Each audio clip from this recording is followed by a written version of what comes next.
In 1953, Captain Rickover's nuclear propulsion team of engineers was completing construction of the Nautilus, which would launch in January 1954, ahead of schedule. Meanwhile, an anxious Rickover had his eye on his prospects for promotion to Rear Admiral, having been passed over at least once by selection boards. The prevailing sentiment towards Rickover's promotion provided a strong headwind generated not only by his peers in the engineering branch, but also by the upper echelons of the Navy who sought to get rid of him by preventing his promotion to flag rank. Thus, being passed over would lead to his automatic retirement at the 30-year mark, which was imminent. In June of 1953, the U.S. Senate released its usual rubber stamp approval of the Navy's Admiral promotion list, but the Washington press was outraged because Rickover's name was not on it. But someone made the case to the U.S. Senate that led to an extraordinary chain of events.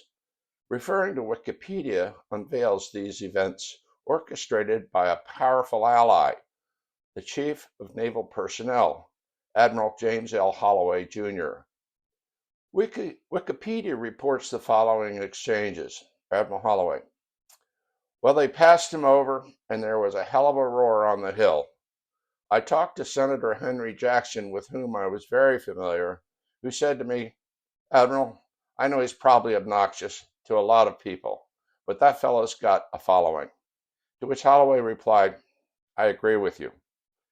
Admiral Holloway continues, so I went to Bob Anderson, the Secretary of the Navy, and said, Sir, there is machinery in the law that is very strict, prohibiting the Secretary of the Navy to dictate promotions. But there is a way that we can write a precept with qualifications so specific that they can't accept anybody but Rickover. Admiral Holloway wrote the precept on behalf of the Secretary that would be considered by the next selection board, and the following July, Rickover was promoted to Rear Admiral. In June of 1955, grandson of Admiral Holloway, I was only 5 and oblivious of the political intrigue behind the kind note and Nautilus patch I received from an appreciative Admiral Rickover.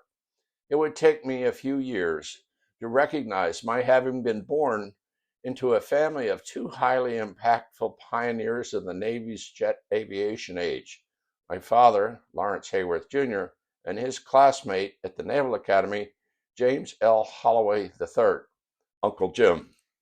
As his family portrait from 1954 shows, the Holloway-Hayworth Union created a growing heritage of Naval Academy alumni from 1919, 1943, and 1970.